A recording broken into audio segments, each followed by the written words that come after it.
Hello and welcome to StopFake News. I'm Christi Anne Hofland, Director of America House in Kyiv. I'm pleased to be this week's guest anchor for StopFake News. On November 10, Russia's Channel 1 television network aired a report that warned that Ukraine would soon fall into anarchy. It falsely claimed that new laws aimed to temper police corruption would leave the country in disarray with no effective police forces to keep order. In truth, Ukraine's national police, the militia, are now being transitioned into a new force, the politia, in an attempt to weed out corruption among the ranks. Apparently, Channel 1's report is meant to show that chaos will reign during this transition. The report warns that mayhem will now ensue with the reduced police authority. Quote, "When clashes begin, as a matter of law, men in the militia uniform cannot interfere. Militia investigators cannot investigate. Road police cannot keep order on the roads. District militia officers cannot detain drunkards and thugs. The militia in Ukraine are relegated to being an illegal armed group," end quote. But this is entirely false. The new law streamlining police authority does not preclude the militia from currently performing their duties. The law also provides for a special transitional period through December 2016. During this time, the militia continue functioning in areas not yet filled by the new politia.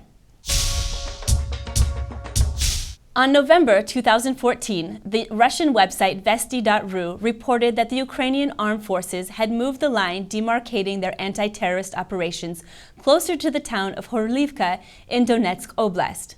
The news was accompanied by a photo of tanks being transported by railway to an undisclosed location.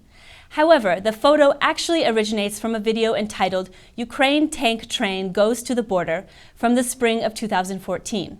According to the video description, the movement of these tanks was filmed in Donetsk Oblast, dozens of kilometers from the Russian border.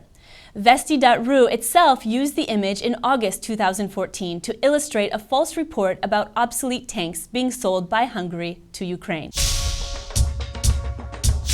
On November 18, the English-language edition of Sputnik incorrectly reported that the committee of the U.S. Senate had been informed that the U.S. was losing the media war to Russia and was incapable of responding to the challenge.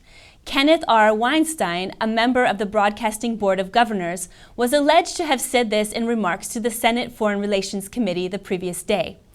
The Broadcasting Board of Governors is a governmental board that oversees Voice of America, Radio Liberty, and Radio Free, among others. What Weinstein in fact said was that the U.S. was taking concrete and aggressive steps to address the issue of Russian propaganda and disinformation. He said, quote, "The Kremlin is actively using propaganda and disinformation as a tool of foreign policy and to maintain support at home. To counter Russian propaganda, the BBG engages key audiences inside Russia. As elsewhere, we have an appreciation of different audiences that we seek to reach and want our audiences to be empowered by facts, the most effective strategy for countering propaganda," end quote. He also discussed the dramatic increase in broadcast media programs by BBG regarding Ukraine.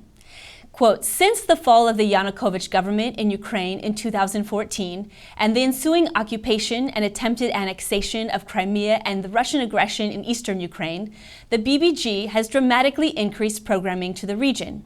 Voice of America and Radio Free Europe, Radio Liberty have added or expanded more than 35 programs on multiple media platforms in Russian, Ukrainian, and other languages to reach new audiences in Ukraine, Russia, elsewhere in the former Soviet space, and around the world."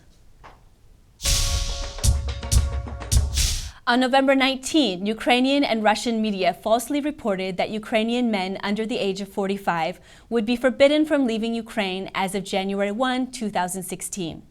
The Ukrainian version of Izvestia cited Golos Pravdy as its source. Golos Pravdy claimed that the alleged law was connected with a new cycle of conscripting soldiers in Ukraine.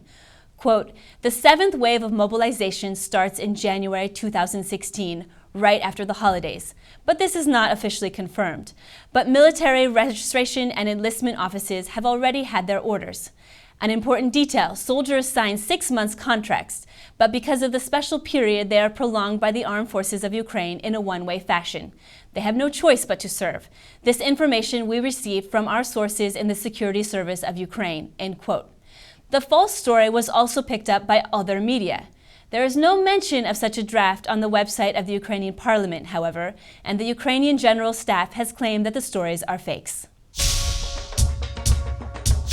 This has been just some of the most recent information from StopFake.